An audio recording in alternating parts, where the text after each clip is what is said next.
I've never been much of a fan of the priest playstyle in Hearthstone before. It's a bit too control-y for me, and white and blue in Magic the Gathering are my least favourite colours for exactly that reason. I'm much more of an aggro player. I like to get up into my opponent's face and hit them as hard and fast as possible. That's the playstyle I enjoy, and priests in Hearthstone are kind of the antithesis of that for the most part.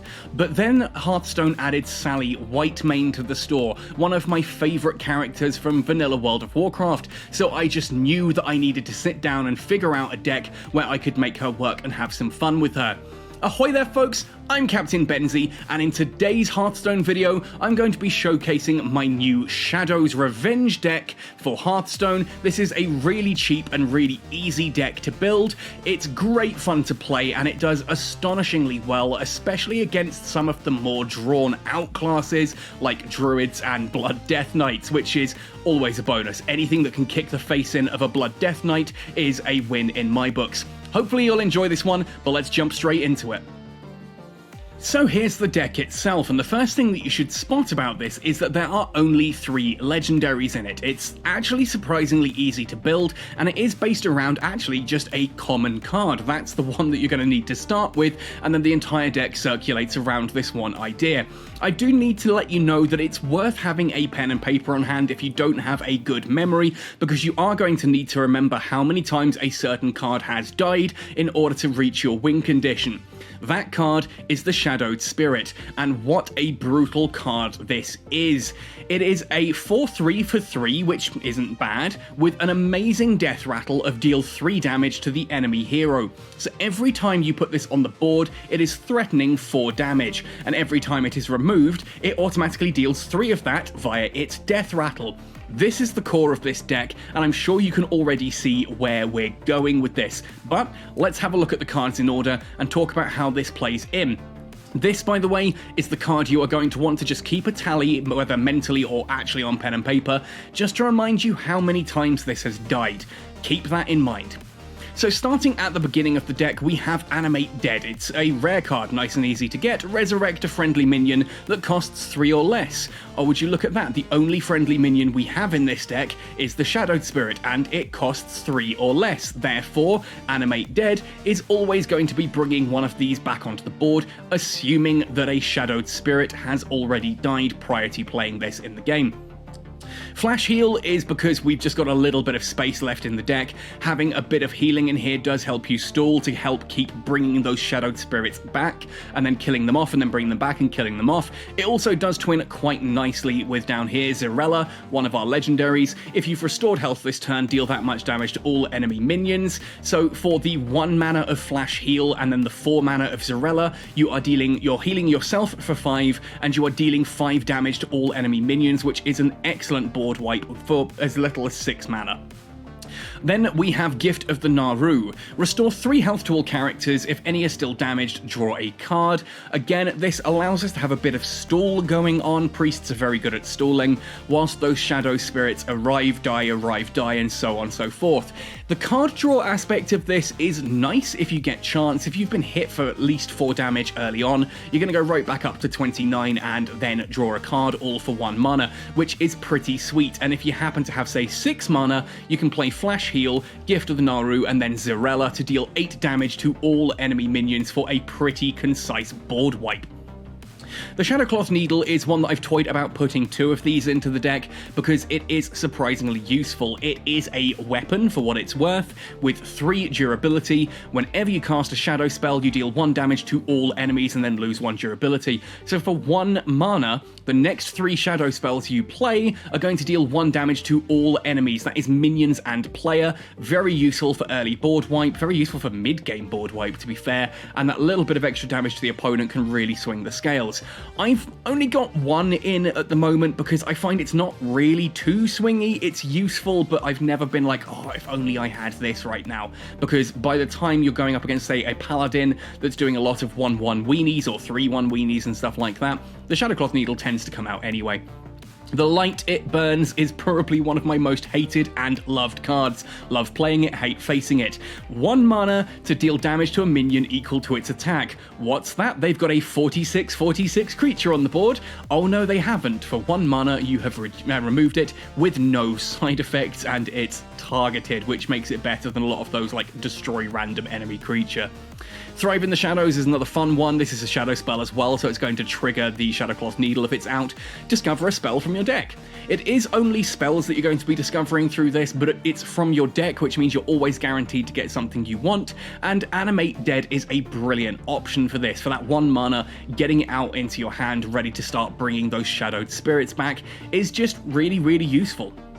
At the 3 cost level, we have Amulet of Undying. This is a tradable card that resurrects 1 friendly Death Rattle minion when it's played for 3 mana, which makes it worse than Animate Dead, for example, because you're going to be bringing back pretty much the same stuff with it. Now, it is here, resurrect 1 friendly Death Rattle minion, so it can bring back one of our other minions as well, which we'll see in a moment, but the key part of this is that it's tradable, and it upgrades when it's traded. So if you've got this in your starting hand, for example, you can dump it straight back into your deck, and next time you see the card, it will be resurrect 2 friendly Death Rattle minions. And then if you trade it again and see it a 3rd time, it's now 3 Death Rattle minions that get resurrected.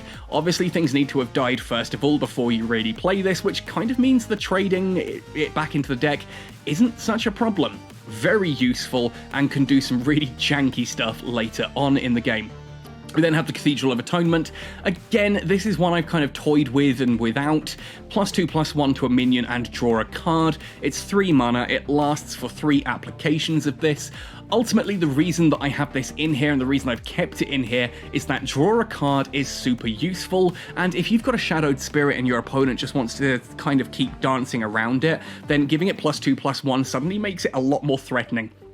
Being a 4/3 creature isn't too bad, but the second you make that a 6/4, people start sweating and they will do whatever they can to remove it, whether or not the Death Rattle is something they're concerned about. Because 6 damage next turn if it swings at me compared to just 3 damage if I kill it now, you're kind of forcing your opponent into a difficult position that they are going to regret later.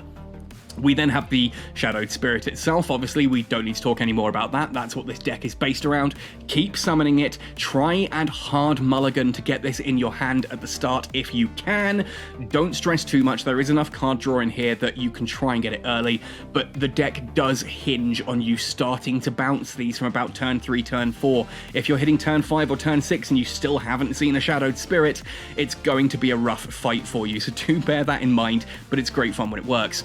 Switcheroo, another draw one. This is so useful. Draw 2 minions, swap their health. You'll notice our minions are the Shadowed Spirit, a 4/3, we have Zarella, a 4/4, and we have the Bonecaller, a 2/5. Now, we don't really mind if those healths get switched around all that much because they're all pretty close to each other. What it does is guarantees that we're going to get some of those minions. We're going to get 2 of those into our hand nice and easily. And considering there's only 2 of the Bonecallers and 2 of the Shadowed Spirits, and 1 Zarella, you've only got 5 creatures to pick from. When you use the Switcheroo, you are almost guaranteed to get a Shadowed Spirit. Okay, it's not almost guaranteed, but it's fairly likely. And if not, you've got Bonecaller there as well. When this guy dies, that's a 2/5 Taunter, which is already pretty sweet. When it dies, you resurrect a friendly undead that died this game. What's the only undead in this deck? Oh, that's right, it's the Shadowed Spirit. So whenever a Bonecaller dies, and it's a taunt, so they're going to have to kill it, then one of your Shadowed Spirits comes back yet again. We then have Grave Digging. Draw 2 cards, costs 1 if a friendly undead died after your last turn, and you'd be surprised how often that cost 1 actually comes up. Draw 2 cards for 4 isn't great, but it's not terrible. Draw 2 cards for 1 is absolutely amazing, and ultimately, yeah, again, having a Shadowed Spirit come out, you sacrifice it, just rush it against whatever you can. Enemy minions, try and kill them off, but obviously try and get the Shadowed Spirit to die. They take 3 damage, then your Grave Digging suddenly costs 1, and you're going to get things like Animate Dead or the Amulet of Undying all back in your hand to resurrect that Shadowed Spirit that you just killed. We then have High Cultist Basilief. Again, this one, I love this card to pieces, but Of the legendaries, this is one you probably could switch out for something else if you really only wanted to run with 2 of the legendaries. That battle cry, though, of resurrecting all friendly undead that died after your last turn. It kind of requires a bit of setup, which is the issue. You want at least 2 creatures really to have died in your last turn, and since they're undead, it's going to be just the shadowed spirits. You will often only get 1 back with this, which is why I'm like, do I really want to keep this in? But ultimately, he does work, and there's nothing better than having a couple of shadowed spirits die, then a couple of bone callers come out, and those get sacrificed to bring your shadowed spirits back, and you also animate dead, and you've got 4 of these on the board. Your opponent wipes them all in 1 turn, and then suddenly High Cultist Basilisk drops, and all 4 of those shadowed spirits come back, and that's just an amazing feeling. I can just imagine what your opponent looks like on the other side.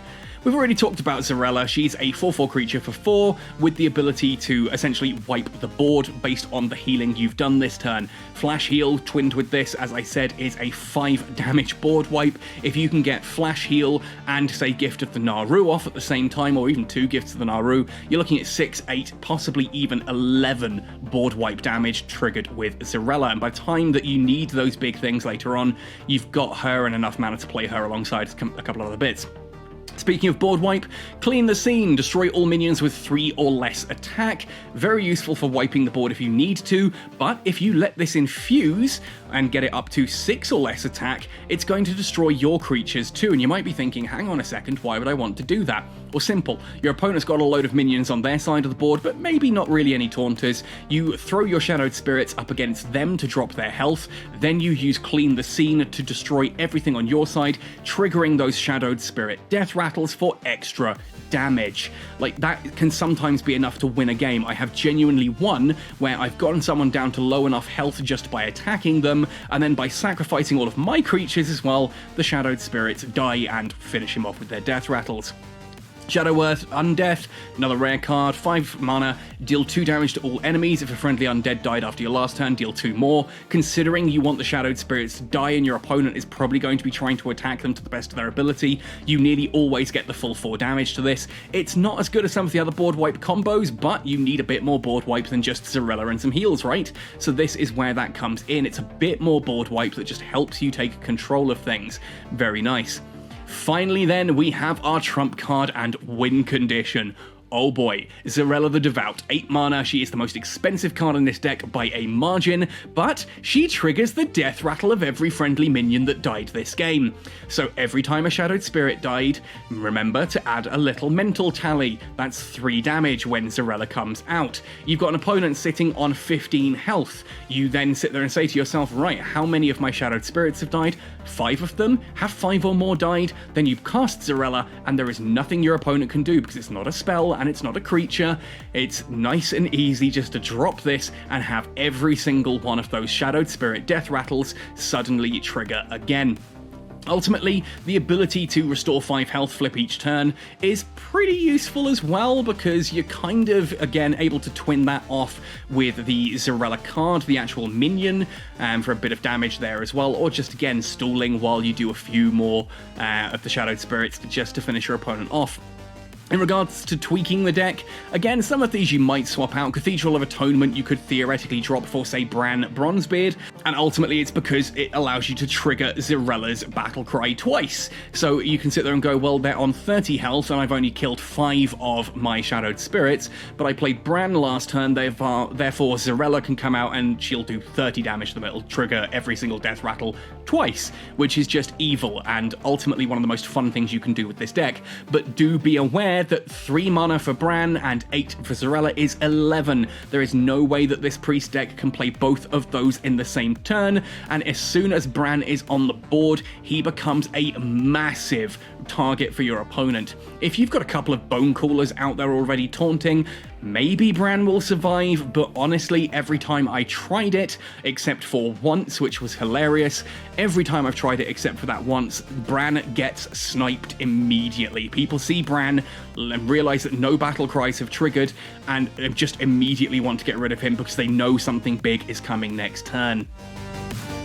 So let's actually now see this deck in action, and I'm playing this up against a mage. I hate going against mages for the most part, but hey, what a great draw because we've got the Shadowed Spirit straight in our starting hand. The only thing there I really don't want is that one, so we can get rid of it. The Light It Burns, nice easy bit of removal. Clear the Scene, bit of removal. Switcheroo is going to allow me to get a second Shadowed Spirit, or on turn 4, perhaps turn 5, go into a Bone Cooler. It's a really nice setup, no hard mulliganing there really required. Let's see. Oh, it's Questline Mage. Okay, cool. So I know what I'm kind of expecting to go up against. And there's Animate Dead. What a brilliant opening hand this is. Ultimately, not really much I can do on the first turn here, because obviously Animate Dead, there's nothing to resurrect, and the whole thing of the Light It Burns, there's no minions on the board either. Even using the coin, I just don't have enough mana to do anything, so let's say hello and end our turn. Let's see what they do in their second turn. Obviously not a lot of mana for mages, but mages can get pretty tempo-y, starting sort of slowish and then just ramping up as the game goes on.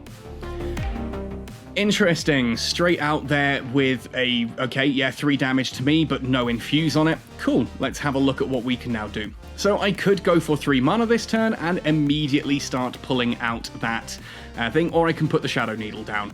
Yeah, of course we're going to get the Shadowed Spirit out here because this is going to be a nice big threat early, a 4-3 on turn 2 for crying out loud. Mage wants to get rid of this, and I've already seen that they have removal spells, but even if they remove it, it's still 3 damage, and we can tally 1 Shadowed Spirit already, and straight away, this mage is going for the bait. Only deal 2 damage, discover a spell, not enough to kill it yet, but they clearly want it dead, or just want the draw, I suppose, but they would have gone for me otherwise. But there we go. There we is. First flame, deal 2 damage to a minion, add a second flame to your hand. Down goes the Shadowed Spirit, first 3 damage onto them. We're both on 27 health, but I now have 1 Shadowed Spirit ready to use again in future. Right, this time around, let's get that Shadowcloth Needle out. Let's do an Animate Dead, so we can get that Shadowed Spirit back. The Shadowcloth Needle does 1 damage. We now have our second Shadowed Spirit sitting on the board, threatening our opponent as a 4-3 creature, and just hoping that they're going to destroy it again and give us a second Death Rattle to work with. This is literally turn 3. That's really quite a solid start. I've been very lucky with the card draws there, but let's see what our mage does. Just thinking about it, considering what card they want to play. Oh, they don't really have much. They should have a second flame in their hand, I think. So they're going to do the Hero Power Fire Blast, and then Siphon Mana, 2 damage, Honorable Kill, reduce the cost of spells in your hand by 1. Not great for me, because it means all those mage spells are a little bit cheaper, but we can live with it. Cool, let's draw 2 cards. Oh, and there's the second Shadowed Spirit, along with Zarella. Nice, we can play that next turn. Zarella, I'm probably not going to need for a while, but that Shadowed Spirit, getting a 3rd one of those onto the board this early, yeah, I think if the opponent hasn't seen this deck before, they can probably already get a feel for what's coming at this point, just for the fact that they've seen the same creature 3 times, and pretty much only the same creature. Good fun. Okay, we just wait for them to discover the cards that they want here. Sometimes takes a while, mages like to have a big long thinky think. But that's fine, we've got all the time in the world, we're a priest, we're all about stalling, and the longer this game goes on, then the more Shadowed Spirits we can be death rattling for that big end game combo. I'm fine with that, so let's see what they do.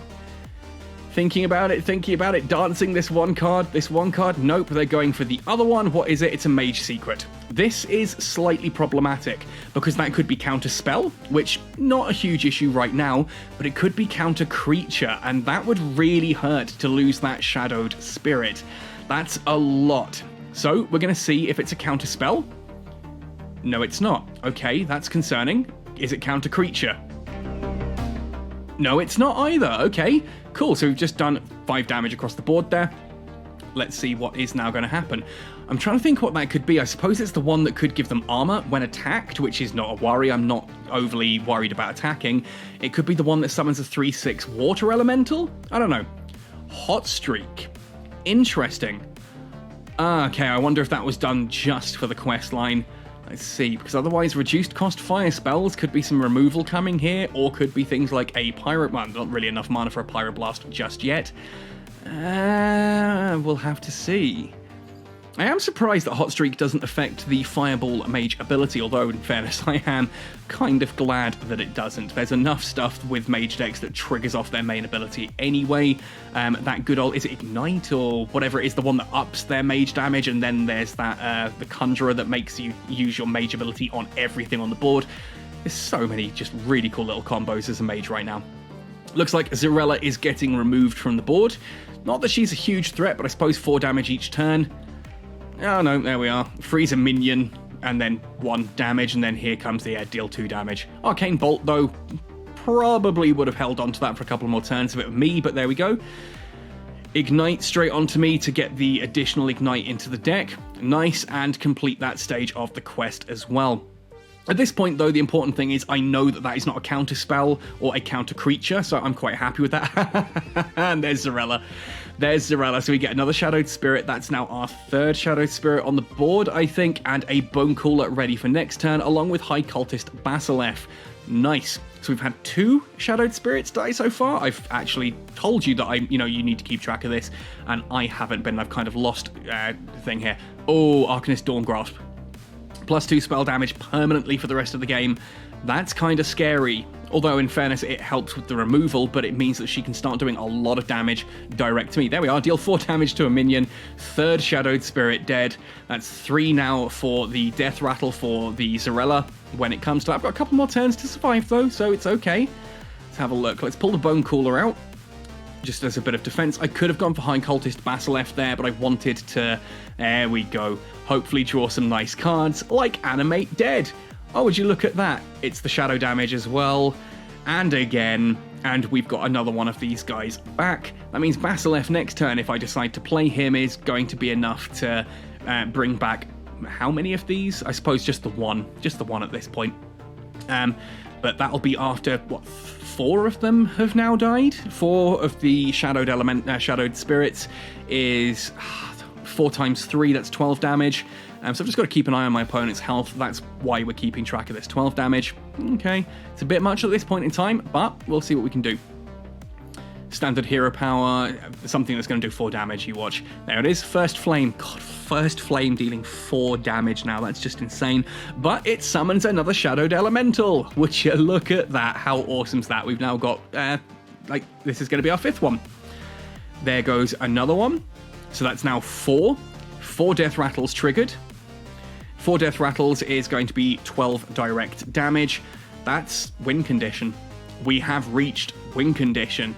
I've just got to do a little bit of damage, which a basic attack can do, and then Zarella's going to do it. So let's get a little bit cocky here. Here it comes. Ah, I was right. It is Oasis Ally. Cool. Creature dies. That's now 5 of those to trigger at 12 health. Zarella now comes out. 5 Death Rattles of those Shadowed Spirits. 1, 2, 3, 4. We should also get the Bone Cooler in here. 5. Okay, I've miscounted completely. There's the Bone Cooler. Isn't that satisfying? Isn't that satisfying? Nothing your opponent can do about it. Just blast them down and yeah, great fun. And there we have the Shadowed Spirit deck in action, and my goodness, this is so much fun because you basically drag out the game setting up a win condition that there is nothing your opponent can do about it. And ultimately, to me, that's kind of what Hearthstone's about. It's about doing ridiculously broken stuff and then just laughing when it finally triggers. Because in that game, what is my opponent supposed to do? Just leave the Shadowed Spirits on the board? Because if she just leaves the Shadowed Spirits, then they're going to be doing 4 damage every time they swing, but if she kills them, she's setting up my Zarella. The best thing to do against this deck is essentially try to rush your opponent down as quick as possible. If you are both playing long drawn out games, unless they can achieve their win condition first, then the Shadowed Spirit deck does so well. Blood Death Knights that sit there and just pull up their health repeatedly without really ever triggering any kind of win condition are the perfect prey for this. Druids that want to be setting up but don't get guff early enough, yeah, again, This deck just sets up that win condition, then Zarella comes out and your opponent just can't do a thing about it. It's kind of like the Curse Imp in that regard, and that's probably why I really enjoy it. But hey, let me know what you think. If you laughed once during this video, you owe me a like. Subscribe if you want to see more Hearthstone content like this. Otherwise, folks, happy sailing and see you all next time.